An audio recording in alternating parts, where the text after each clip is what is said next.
Friends, welcome to my channel Manju's vlog. ഞാൻ ഉണ്ടാക്കാൻ പോകുന്നത് എന്താണെന്ന് അറിയാം, ഒരു സ്പെഷ്യൽ കറിയാണ് കേട്ടോ. പപ്പായ മുളകൂശിയാണ് ഞാൻ ഉണ്ടാക്കിയെടുക്കാൻ പോകുന്നത്. അപ്പം നല്ല ടേസ്റ്റാണ്. അപ്പോൾ എളുപ്പത്തിൽ തന്നെ നമുക്കിത് കുക്കറിൽ തയ്യാറാക്കി എടുക്കാവുന്നതാണ്. അപ്പോൾ ഇതേപോലെ നിങ്ങളൊന്ന് ഉണ്ടാക്കി നോക്കുക. ഉണ്ടാക്കി നോക്കിയിട്ട് കമൻസ് ഒക്കെ അയക്കുക. കൊച്ചിയിലും പാലക്കാട്ടെയൊക്കെ സ്പെഷ്യൽ കറിയാണ് കേട്ടോ, തനി നാടൻ കറിയാണ് കേട്ടോ ഇത്. ഉണ്ടാക്കി നോക്കുക. അപ്പം നമുക്ക് വീഡിയോയിലേക്ക് പോയാലോ. ഞാൻ ഇന്ന് 1/2 കപ്പ് സാമ്പാർ പരിപ്പെടുത്തിട്ടുണ്ട്, തുവരപ്പരിപ്പ്. നിങ്ങൾക്ക് വേണമെങ്കിൽ നമ്മൾ ചെറുപയർ എടുക്കാവുന്നതാണ്. അപ്പോൾ 1 കപ്പയ്ക്കോട് ഞാൻ എടുത്തിട്ടുണ്ട്. ഞാൻ ഇന്ന് പപ്പായ മുളകൂശി ഉണ്ടാക്കാൻ പോവാണ്. വളരെ എളുപ്പത്തിൽ തന്നെ നമുക്ക് തയ്യാറാക്കി എടുക്കാം. അത് ഞാൻ കുക്കറിനകത്താണ് ചെയ്യുന്നത്. അപ്പോൾ ആദ്യം നമുക്ക് ഈ പരിപ്പൊന്ന് വേവിച്ചെടുക്കാം. പരിപ്പ് വേവിച്ച് വെച്ചിട്ടുണ്ട് കേട്ടോ. ഇനി നമുക്ക് എടുക്കേണ്ടത്, ഞാനൊരു കുക്കർ എടുത്തിട്ടുണ്ട്. ആ കുക്കറിലേക്ക് കട്ട് ചെയ്ത് വെച്ചിരിക്കുന്ന പപ്പായ അല്ലെങ്കിൽ കപ്പയ്ക്ക് ഇട്ട് കൊടുക്കാം. അതിൻ്റെ കൂടെ ഒരു 3 പച്ചമുളക്, 1/2 സ്പൂൺ മഞ്ഞൾപ്പൊടി, ആവശ്യത്തിനുള്ള ഉപ്പ്, വേവാൻ ആവശ്യമായ വെള്ളം. 1 വിസിലടിച്ചാൽ മതി കേട്ടോ. എൻ്റെ കുക്കറിൽ 1 വിസിലാണ് അടിക്കുന്നത്. കൂടുതലങ്ങ് വെന്ത് പോകണ്ട. ജസ്റ്റ് ഒന്ന് ഇളക്കി കൊടുക്കാം. ഇനി നമുക്ക് ഇതൊരു വിസിലടിച്ചെടുക്കാം. കുറച്ച് കറിവേപ്പിലയും കൂടി ഇടുകയാണ് കേട്ടോ. അപ്പം നമുക്ക് അടച്ചു വെച്ചൊന്ന് വേവിച്ചെടുക്കാം.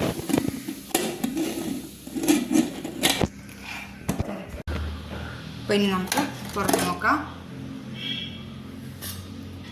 അപ്പോൾ നോക്കിയാൽ ഞാൻ 1 വിസിലടിച്ചതേ ഉള്ളൂ കേട്ടോ. ഒരുപാട് അങ്ങ് വെന്ത് കിട്ടണ്ട.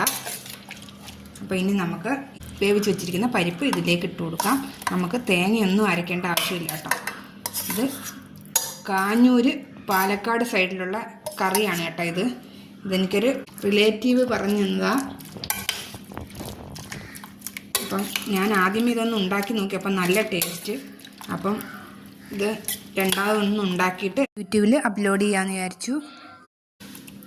അപ്പം ഇതേ കറക്റ്റ് അളവ് തന്നെ നമ്മൾ ഉണ്ടാക്കിയിട്ടുണ്ട്. വെള്ളമൊക്കെ അത് കറക്റ്റ് കറിക്കുള്ള വെള്ളമൊക്കെ ഉണ്ട്. ഇനി പ്രത്യേകിച്ച് വെള്ളം ഒഴിക്കേണ്ട ആവശ്യമില്ല. അപ്പം നമുക്ക് ഉപ്പുണ്ടോയെന്ന് നോക്കാം. ഉപ്പൊക്കെ കറക്റ്റുന്നുണ്ട്. ഇനി നമുക്ക് ഒന്ന് കടുക് വറുക്കണം. ഇത് ചെറുതായിട്ടൊന്ന് തിളപ്പിച്ചെടുക്കാം ആദ്യമേ. ഇപ്പം തിളച്ചിട്ടുണ്ട്. നമുക്കിനി ഓഫ് ചെയ്യാം. അപ്പം ഞാനൊരു പാത്രം വെച്ചിട്ടുണ്ട്. അതിലേക്ക് ഞാൻ 2 സ്പൂൺ എണ്ണ ഒഴിച്ചു കൊടുക്കുകയാണ്. 1 സ്പൂൺ കടുക് ഇട്ട് കൊടുക്കുകയാണ്. ഞാൻ അതിൻ്റെ കൂടെ തന്നെ ഒരു ചെറിയ സവാള ഉള്ളിയാണ് കേട്ടോ, ഞാൻ കട്ട് ചെയ്തിട്ട് കൊടുക്കും. ഒരു 3 വറ്റൽമുളക്, കുറച്ച് കറിവേപ്പില. ഇപ്പം കടുക് വറുത്തത് റെഡി ആയിട്ടുണ്ട്. ഇനി നമുക്ക് പപ്പായ മുളകൂശിയിലേക്ക് ഇട്ട് കൊടുക്കാം. നമുക്ക് തേങ്ങയൊന്നും അരയ്ക്കേണ്ട ആവശ്യമില്ല. ഇത് വളരെ പെട്ടെന്ന് തന്നെ ഉണ്ടാക്കിയെടുക്കാവുന്നതാണ്. മുളകൂശി റെഡി ആയിട്ടുണ്ട്. അപ്പോൾ ഇതേപോലെ നിങ്ങളൊന്ന് ഉണ്ടാക്കി നോക്കുക. ഉണ്ടാക്കി നോക്കിയിട്ട് ലൈക്ക്, ഷെയർ, സബ്സ്ക്രൈബ്, കമൻസ് ഒക്കെ ചെയ്യുക. അപ്പോൾ ഇനി ഞാൻ വീണ്ടും ഒരു റെസിപ്പിയുമായിട്ട് നമുക്ക് വീണ്ടും കാണാം. അതുവരെ ബായ്.